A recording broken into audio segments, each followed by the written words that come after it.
myself Vijay Kumar. Welcome you once again in the Biology at your fingertips with Vijay. My dear friends, today we are going to discuss a very important topic and which is concerned with the energy, and the topic is respiration in plants. Respiration in plants. First of all, there is a question in our mind that what is respiration?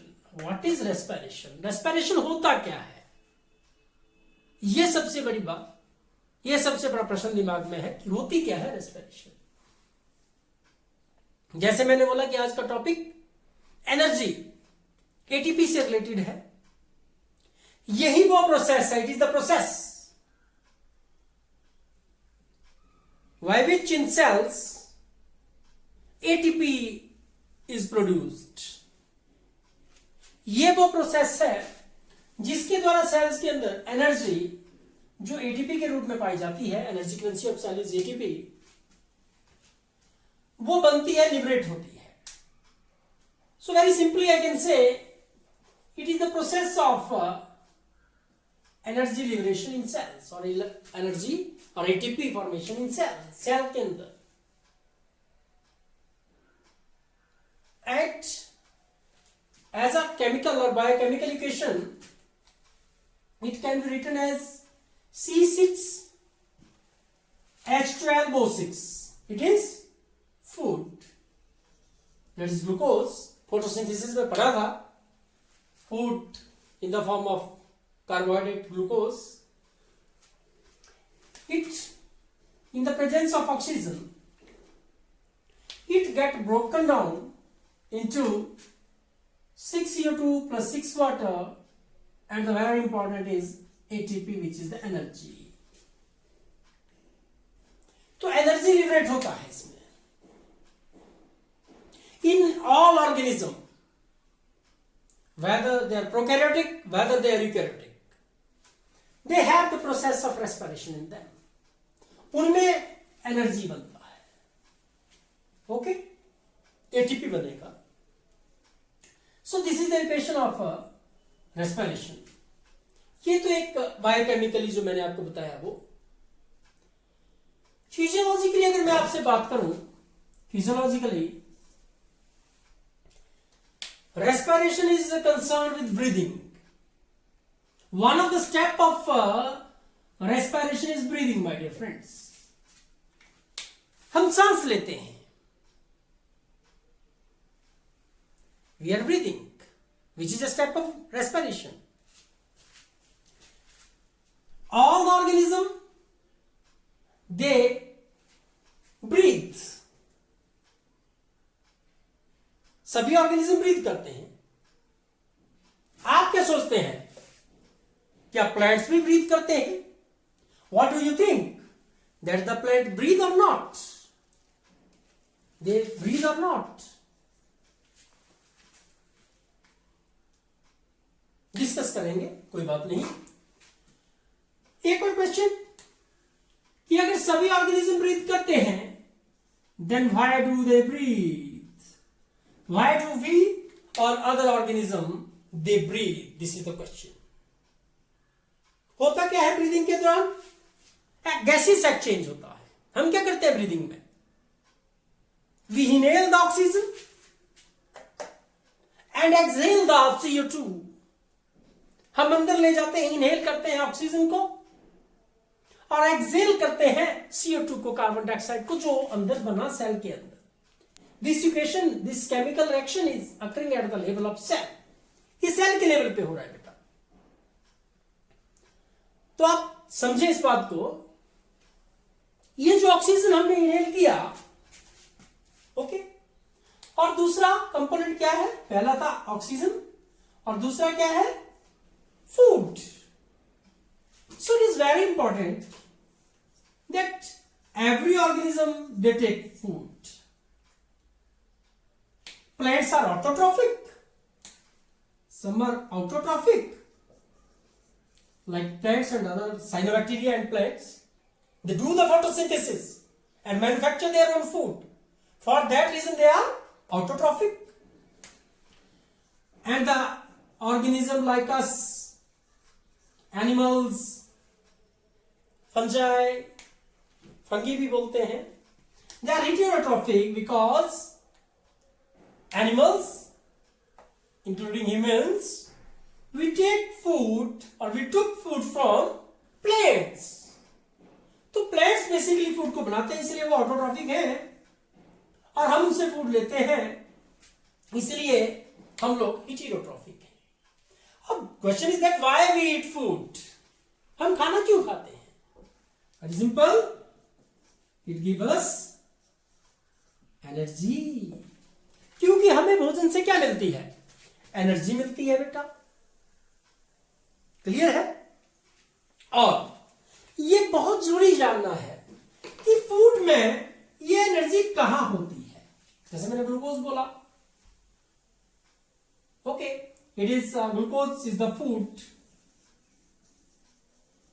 Okay, it is having a structure like this, 6 carbons are there, okay, 1 dash, 2 dash, 3 dash, 4 dash, 5 dash, 6 dash। पढ़ा है आपने biomolecules में structure इसका? पढ़ा होगा अवश्य। It is something like this, the structure is like this, sorry it must be H। आपको अभी मैं इस बात के लिए फोकस नहीं करने के लिए कहूंगा कि आप इस मॉलिक्यूलर स्ट्रक्चर को याद करें, ये आपको याद होगा, मुझे पता है, पता होगा आपको। But the important is that where is the energy. देखिए, these are the C2C bonds, carbon to carbon bonds। when these bonds they got broken, C2C bond, carbon to carbon bonds, okay, these bonds they got broken, जब ये टूटेंगे then they liberate energy। अब आप ध्यान से समझते रहिएगा बेटा, then they liberate energy। जब ये bonds टूटेंगे, ओके, तो they release energy। this mean this is an exothermic reaction। और वैसे बायोलॉजी में एक्सोथर्मिक वर्ड यूज नहीं करते हैं, मैं आपको बता दूं, it is the exergonic word, endergonic and exergonic। So it is an exergonic reaction, that is an exothermic reaction, releasing the energy, okay। और ये जो एनर्जी लिबरेट हुआ, it is in the form of ATP, okay, ये ATP के रूप में हुआ बेटा। अब दूसरी बात क्या समझने की है कि क्या ये जो एनर्जी है ये एकदम ही रिलीज हो जाती है या धीरे धीरे रिलीज होती है? अगर ये धीरे धीरे रिलीज होती है, स्टेप्स में रिलीज होती है, तो इसकी क्या एडवांटेज है, क्या फायदा है उसका, इस बात को भी समझे आप। देखिए, जैसे हमने खाना खाया, अगर सपोज हमने जो खाना खाया, जो फूड हमने लिया, अगर वो एनर्जी लिबरेट करेगा नेचुरली करेगा। अगर वो एकदम जितना हमने खाना खाया उसको डाइजेस्ट किया जाए, फिर उसकी सेलुलर रेस्पिरेशन की जाए, मैं बात कर रहा हूं सेल के अंदर वो खाना चला जाएगा। ये जो इक्वेशन है, this is particularly for the cellular respiration, this is very important, जो सेल के अंदर हो रहा है। अदरवाइज फिजियोलॉजिकली रेस्पिरेशन में तो बड़े स्टेप्स है, पहला ब्रीदिंग है, उसके बाद गैसियस एक्सचेंज है, लंग्स लेवल है, फिर टिश्यू लेवल पे है, फिर ब्लड ट्रांसपोर्ट है, फिर जाके वो सेल के अंदर पहुंचेगा। तो मैं जो बात कर रहा हूं वो सेलुलर रेस्पिरेशन की बात कर रहा हूं बेटा आपसे। तो सेल के अंदर जाके ये फूड पहुंचा ऑक्सीजन के साथ, in the presence of oxygen it got broken down and form the ATP along with CO2 and water। पर मैं बता रहा था कि जैसे हमने खाना खाया, सपोज कीजिए हमने अभी, हमें एनर्जी रिक्वायर्ड है, हमें एनर्जी चाहिए, हमने खाना खा लिया और वो एकदम ही एनर्जी बनाएगा, एक ही स्टेप में एनर्जी बना दी उसने, लिबरेट कर दी उसने, तो हम उस एनर्जी को थोड़ी ही देर यूज कर पाएंगे। हमें क्या होना चाहिए था, आफ्टर 4 to 5 मिनट्स हमें दोबारा से भूख लगनी चाहिए थी, we should feel the hunger, क्योंकि अब एनर्जी खत्म हो चुकी है। ओके, ऐसा नहीं होता है, ऐसा नहीं है हमने खाना खाया थोड़ा सा काम किया, फिर खाना खाया फिर थोड़ा सा काम किया, फिर खाना खाया फिर थोड़ा सा काम किया, ऐसा करते हैं क्या? नहीं। हमने एक बार खाना खाया तो काफी लंबे समय तक हमें एनर्जी देता है, हम उससे फिजिकल वर्क करते हैं। Energy is required for the various metabolic activities, respiration के द्वारा जो एनर्जी बनी उसकी जरूरत सारे कामों के लिए होती है, whether growth, whether transport, whether absorption in case of plants, मैं प्लांट्स की बात कर रहा हूं, absorption, translocation of food, reproduction, every metabolic process require energy. फिर तो बार बार खाना बनाते रहते, खाते रहते और क्या करते रहते, एनर्जी लेके काम करते रहते, लेकिन ऐसा नहीं होता है। ये जो फूड हम खाते हैं बेटा, ये धीरे धीरे मैं आपको बता दूं, ये स्लोली वो जो रिएक्शंस होती है वो अकर होती रहती है और टूटता रहता है। जो एनर्जी लिबरेट होती है, it is in slow stepwise reactions. यही जो स्लो स्टेप वाइज रिएक्शंस हैं to liberate the energy in the cell, this is known as so called respiration, और क्योंकि सेल के अंदर हो रही है तो सेलुलर रेस्पिरेशन। क्लियर है नहीं? तो दो चीजें, कार्बन टू कार्बन जब बॉन्ड टूटेंगे तो एनर्जी लिबरेट होता है, वो step to step, step by step उसका ऑक्सीडेशन होगा। ऑक्सीजन के एडिशन को ऑक्सीडेशन कहते हैं। तो I can say it is the oxidation of food. अगर मैं सिंपली कहूं तो सेलुलर रेस्पिरेशन क्या हुआ, stepwise, what, stepwise, yes, oxidation of food to release energy which is in the form of ATP। Clear है बात? ठीक हो गया। तो रेस्पिरेशन क्यों होती है? क्योंकि हमें एनर्जी चाहिए होती है और वो स्लो स्टेडीली चलता रहता है प्रोसेस। क्यों? क्योंकि हमें निरंतर उससे एनर्जी मिलती रहेगी। Okay, now the question is that do the plant breathe? क्या प्लांट्स भी ब्रीथ करते हैं जैसे हम लोग ब्रीदिंग करते हैं? हमने जो ऑक्सीजन लिया वो कैसे लिया? ब्रीदिंग से। सेल तक कैसे पहुंचा? ब्रीदिंग से। पर क्या प्लांट्स भी ब्रीदिंग करते हैं या नहीं करते हैं? तो आई डोंट थिंक सो कि there is any direct answer is there, पर इनडायरेक्टली मैं आपको समझाता हूं। अगर आप इसको देखिए, what is the breathing? It is the gaseous exchange. आपने O2 लिया और CO2 को एक्सेल कर दिया, ये गैसियस एक्सचेंज है। Gaseous exchange is the breathing. It is a part of the physiologically a part of respiration in human beings, animals, and other organisms. But in case of plants, they don't have. We have the respiratory organs, lungs. Other animals have book lungs, gills in case of fishes.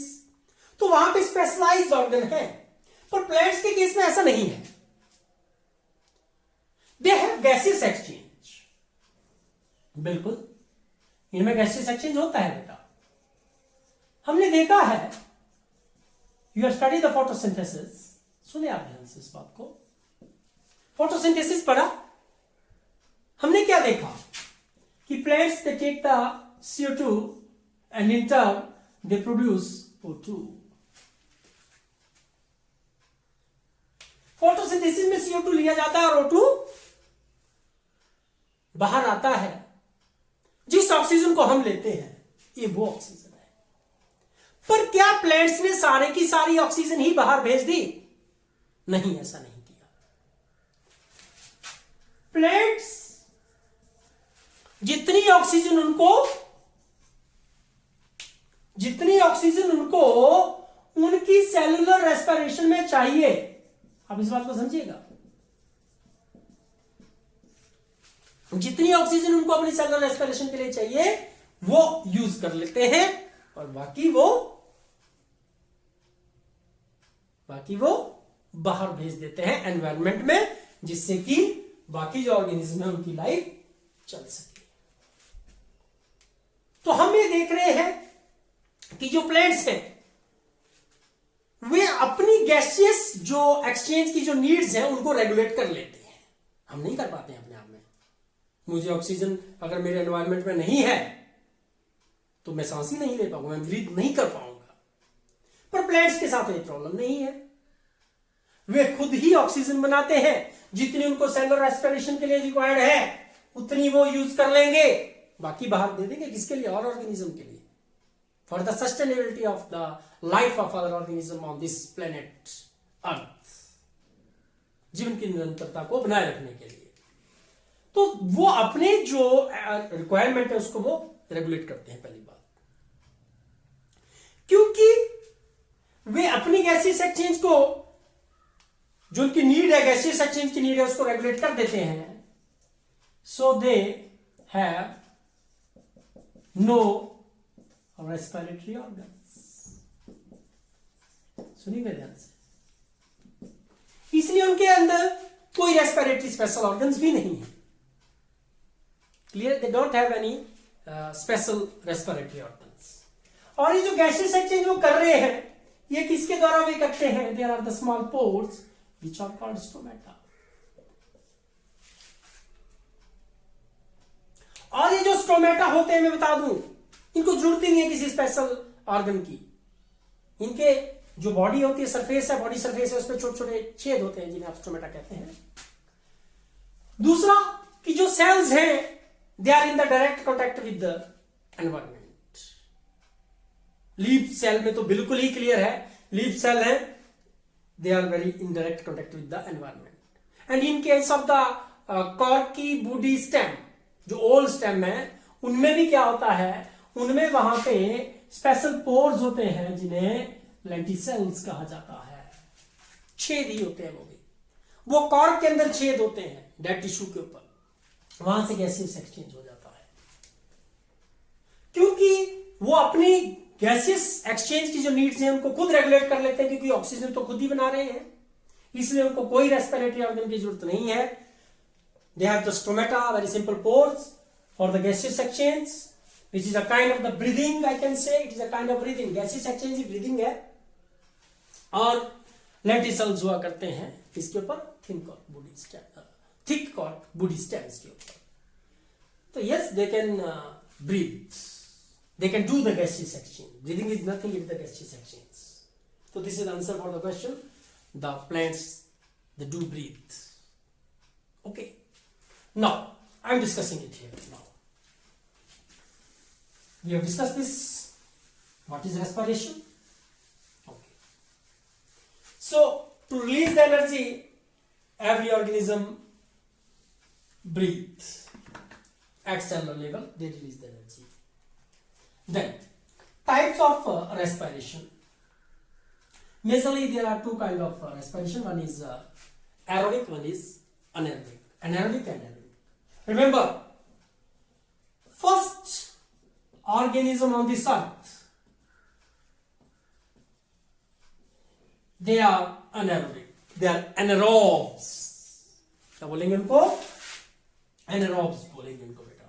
धरती के ऊपर जो पहले organism आए थे वे anaerobic थे। उसके बाद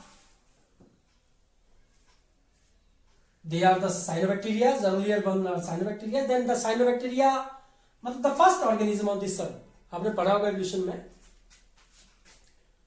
कोसर्वेट्स, यूगोइड्स, okay, they are anaerobic. Then the cyanobacteria will be there, they start doing photosynthesis, okay, then there is the release of oxygen, and then this is the arousal of the aerobic organism. Clear? तो anaerobic का जो characteristic है वो है no use of O2, oxygen का use नहीं करते हैं। और इसके केस में there is use of oxygen is there, oxygen का यूज किया जाता है, इसमें there is no use of oxygen. Clear? Second one, मैं बात करना चाहूंगा दिस बायोकेमिकल इक्वेशन को मैं एक्सपेंड करना चाहूंगा। बेटा इसमें एक सिंगल स्टेप होता है, biochemically a single step is there and it is glycolysis. While in aerobic there are 4 steps. One is glycolysis, second one is oxidative decarboxylation, third one is very important, Krebs cycle, and fourth one is electron transport chain. It is called ETC और system होगा तो ETS. ये 4 steps हैं बेटा। कौन कौन से? Glycolysis, oxidative decarboxylation, Krebs cycle, electron transport. आप देखें एरोबिक और एनारोबिक में एक स्टेप जो है वो कॉमन है। Which one? It is glycolysis. Clear है? ओके, देखिए ये आपके पास इसके केस में क्या होता है, लेस एनर्जी फॉर्म्ड और इसमें मोर एटीपी और energy form, more molecules of ATP formed. Clear है बेटा? ओके, ये होते कहां पे है processes? Whether anaerobic, whether aerobic. Site of occurrence of the respiration, my dear friends, in prokaryote it occur in the infolding of plasma membrane which are called mesosomes. You have studied during the cell. In case of eukaryote it occur in cytoplasm and mitochondria. This is the structure of mitochondria, double membrane organelle. You must watch my video for the cell organelles, particularly the chloroplast and mitochondria. मैंने बताया है that this is the outer membrane, this is the inner membrane, this is the intermembrane space. This is the matrix. This is the matrix of chloroplast. The glycolysis, remember this is very important for the NEET. The glycolysis always occur in, मैंने लिखा है number 1, number 2, 3, 4 करके. Glycolysis occur in cytoplasm. Here, glycolysis occur in cytoplasm. ये कहां पे होंगे? Glycolysis कहां होता है? साइटोप्लाज्म में। क्या होता है बात की बात, हम डिटेल में काफी प्रोसेस करेंगे। Second and third in matrix, oxidative decarboxylation and Krebs cycle, they occur in matrix. While this CTS, electron transport chain, देखिए मैंने लिखा है 4 इन द इनर मेम्ब्रेन। कहां पे? Inner membrane. It occur in inner membrane, मैंने IM यहां पे लिख दिया। ये जानना बहुत जरूरी है हमें। क्लियर? देखिए अब एक और बात आएगी, आप इसमें पजल ना हो कि मैंने आउटर मेम्ब्रेन को भी 2 लाइन लगाए, इनर में भी 2 लाइन लगाए। क्यों? मैं बता दूं आपको। The reason is that it is having a fluid inject model having a phospholipid bilayer like this. Membrane का जो फ्लूइड इंजेक्ट मॉडल आपने पढ़ा है उसमें क्या है? फॉस्फोलिपिड बाइलेयर होती है, इसलिए मैंने जो पोलर एंड्स हैं उनके लिए लाइंस डबल लगाई है। But these 2 lines they mean outer membrane, these 2 lines they mean inner membrane, mean inner membrane. So respiration क्या है? It is an biochemical reaction in which stepwise oxidation of food occur to release ATP. Now I can write down.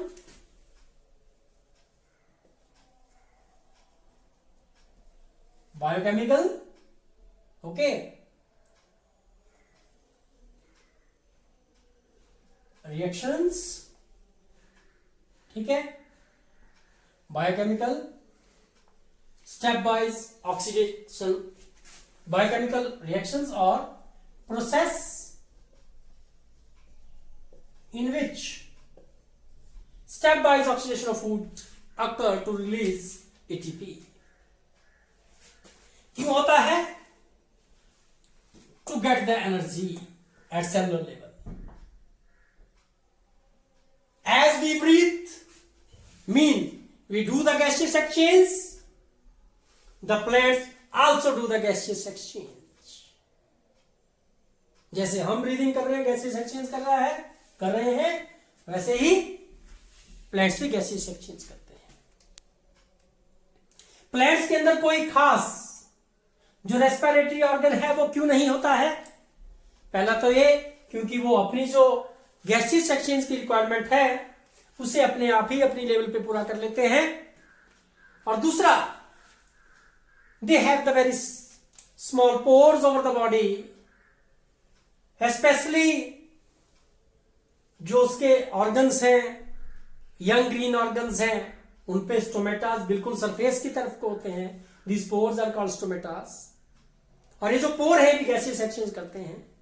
Thick बूडी जो cord की sales हैं उनके case में क्या बेटा, वहां पे लेंटिसल्स होते हैं, स्पेशल पोर्स होते हैं कॉर्क के अंदर, डेड टिश्यू के अंदर, वहां से गैसेस एक्सचेंज होता है. और तीसरा बहुत इंपॉर्टेंट है, वो क्या कि कोशिश की गई है प्लांट्स के ऊपर कि जो मैक्सिमम सेल्स हो they are near to exchanging surface, वो एनवायरमेंट के साथ अटैच्ड होते हैं. Okay, so there are two types of processes, one is aerobic, one is anaerobic and aerobic. Here no oxygen is used, here oxygen is used. Steps, single step is the glycolysis. Here there are 4 glycolysis which occur in cytoplasm, oxidative decarboxylation and Krebs cycle, both occur in matrix of the mitochondria, while electron transport chain or we have discussed that what is the aerobic respiration and what is the anaerobic respiration, the various steps of the anaerobic and aerobic respiration. Now the organism which perform the anaerobic respiration, they are anaerobes, while the organism which perform the aerobic respiration, they are called as aerobes. Anaerobes and aerobes, they are of two types. One are obligate, one are facultative. Aerobes are also obligate aerobes and facultative anaerobes. Aerobes. What are obligate and what are facultative? जो obligate है basically वो organism है जो single जो mode of respiration है उसको ही perform करते हैं. Is it clear? Now so obligate anaerobes are the anaerobes which can do only they are the organism which can do only the anaerobic respiration. Okay, like Clostridium botulinum, तो वो सिर्फ anaerobic respiration ही कर सकता है. ऐसे ही obligate जो aerobe है, these are the organism which can do only the aerobic respiration, like the bacteria Bacillus subtilis. Okay, तो वो सिर्फ जो aerobic obligate anaerobe है वो सिर्फ एनारोबिक रेस्पिरेशन करेगा और ऑब्लिगेट एरोब सिर्फ एरोबिक रेस्पिरेशन करेगा. फैकल्टेटिव जो झूठे हैं. कैसे? Basically they are aerobic organism, they are aerobes, but they can perform anaerobic respiration under O2 absence. अगर ऑक्सीजन की वैसे तो वो एरोबिक रेस्पिरेशन कर रहे हैं, O2 मिल रही है तो वो एरोबिक हैं, वो एरोब्स हैं. पर अगर O2 नहीं मिलती है तो they switch to the anaerobic respiration, like human muscles. हम लोग एरोबिक ऑर्गेनिज्म है, लेकिन जो हमारे मसल सेल हैं they are facultative anaerobes. Muscle fatigue के दौरान फैकल्टेटिव एरोब्स क्या हुए? Basically they are the anaerobes which can do aerobic respiration under O2 availability, like yeast is there. Facultative aerobes वो ऑर्गेनिज्म है, बेसिकली वो है तो एनारोबिक ऑर्गेनिज्म, एनारोब्स है, पर अगर उनको ऑक्सीजन मिल जाए तो they will switch to the aerobic respiration. So this is all about the respiration and the various modes of the respiration. We will meet in the next lecture with you with the new idea and new concept. Till then, subscribe my YouTube channel Biology at your fingertips with Vijay and press the bell icon for the more videos and notifications. So we will with you in the next lecture and meet you with the one more new idea. So this is all about the respiration or the types of respiration. Thank you.